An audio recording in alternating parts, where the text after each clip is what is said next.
Many folks know you for your beauty and skin tips on YouTube, which you managed to turn into a $50 million business. But you are also a tech investor, a Bitcoin bull, and you actively tell your millions of social media followers to buy Bitcoin. Have any of your followers recently become millionaires? I've actually received a lot of DMs when we hit, I think it was like 2 previous all-time highs this year, that one was able to quit their job and pay off their entire debt and buy a new house, which I thought was just, I mean, that's life-changing. I was thinking about how the past decade I've been sharing all these beauty tips, and now that I've experienced a lot in life, I thought it would be valuable to also teach anyone who's interested on just saving money and building generational wealth for yourself and for your future families. That's incredible. Look beautiful and make money at it too. Your Twitter bio reads #Bitcoin, but your audience is mostly female and interested in beauty. So why did you feel like it was important to educate them on Bitcoin? Well, I mean, if you look at history, even back in the 1950s, when we didn't have a lot of like female rights, women were still in charge of. They're in charge of purchasing power. They would buy everything at home. Like the husband would go out and work, and then the mother, the stay-at-home mother, would be in charge of just making sure everything is stockpiled at home. And I think it's important to also show that, as also a woman myself, I think financial sovereignty is something that I've always believed in, whether it's through being my own boss, or even in this case, like I mentioned before, like building generational wealth. And that's something that I didn't learn from school, and even my parents, they're immigrants, they didn't really learn that either. But there is this tradition, because I know like we're both Asian, of like when we're born, we're given gold. Our birthdays, sometimes you get like a gold bracelet or something. So there is something traditional about savings, which is gold. But Bitcoin is interesting because it's not physical, it's digital, but it's very similar in a sense to gold. And I think that was important for me to just share this knowledge, because that's what I've been doing since I've been online, is just sharing what has helped me in life, whether it's beauty, lifestyle tips, or in this case, savings tips. Yeah. So you are also a venture capitalist. You have a VC firm with Ashton Kutcher called Sound Ventures. And together you two have put in a $3 million seed round into Loli back in the day. You recently gave away $100 worth of Bitcoin during the Lunar New Year to promote the platform. It's kind of like Rakuten, where you shop to earn money, but in this case, you're actually shopping to earn Bitcoin. Have your followers responded well to this? Yes, I think, well, just for clarification, Ashton Kutcher and I, we don't share a VC together. He has his own, I have my own too. But we do believe in the crypto space and, of course, Bitcoin, which is exciting.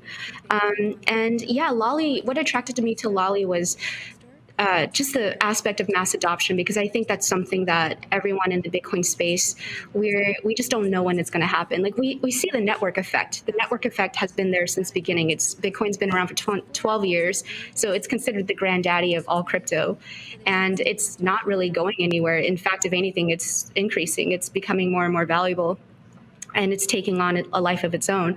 So I was thinking to myself, okay, how can I be part of at least helping with mass adoption? Because Bitcoin doesn't really need marketing. It's been fine for 12 years. And so when I was approached by the CEO of Loli, Alex, he walked me through his vision. And I'm a huge believer in not investing in a company, but the person. Because a company, sometimes it might not do well. I mean, I've also had a lot of failed businesses, but it's the persistence, it's the visionary that you want to invest in. And so I just knew that Alex had that spark in him, and I believed in him. And I love that he only wanted to focus on Bitcoin. That was my first question: is, are you going to bring any other cryptos? And he said, no, just Bitcoin. Like, great, I love that. And two, I think for my followers, a lot of them, they shop. They love shopping. They love a good deal. They also want cash back. But what's better than cash is cash that can make money and work hard for you, which is Bitcoin. So it just made sense, because they don't have to actually buy Bitcoin. They can passively earn Satoshis, stack sats while they shop.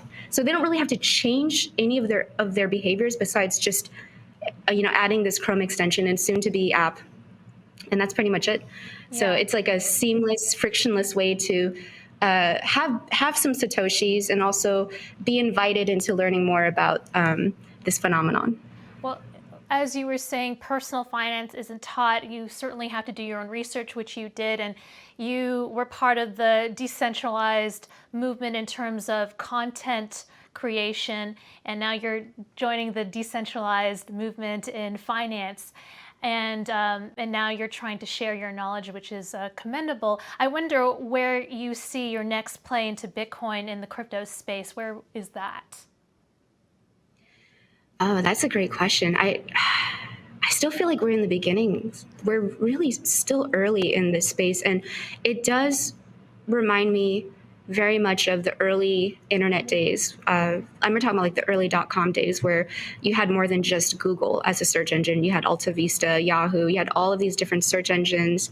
And it was, in a sense, a wild, wild west. So my intuition tells me we're still early, so I don't want to be too hasty. I think it's important for me to even just take a few steps back even and kind of see what's going, because it's during times like this, it's very easy to fall for shiny lights. Yeah. Yes. And that's what I'm trying to avoid is I don't want to fall for all these shiny lights and, like industry terms and like trendy terms people are throwing around. Like a few years ago, it was all about ICOs. A few years ago before that, there's always something new. And a lot of people lost a lot of money making, just not doing research and just falling for these shiny lights. So I think for me, I just want to, I'm a hodler. Like I really believe in just holding, and because it's savings, like, it's like a piggy bank. Basically, Bitcoin is a grown-up piggy bank is how I see it. And I think as long as I understand that philosophy, and that's something I'm trying to actively tell a lot of my followers, like I'm not telling them, hey, you should trade, because that's another wormhole that you're going to have to another rabbit hole, that you have to go into and understand.